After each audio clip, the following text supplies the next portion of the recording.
De pistol squat. De pistol squat is een eenzijdige squatbeweging. Daarvoor ga je we gaan beginnen met het voorkeursbeen op je rechterbeen steunen en je gaat je linkerbeen voor je uitstrekken. Tijdens de pistol squat ga je je handen voor je houden. Bij gevorderde atleten of atleten die al wat meer ervaring hebben met de oefening, kan je ook een licht gewicht in je handen gaan vasthouden. De bedoeling is om op één been een squat uit te voeren, waarbij je het bekken naar achter gaat brengen en je rug stabiel gaat houden.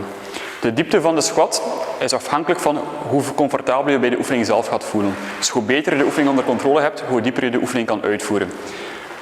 Heb je meer moeite met de oefening, dan kan je bijvoorbeeld ook een stoel achter je plaatsen, waarbij je gaat plaatsnemen op de stoel en van daaruit opnieuw gaat terechtkomen.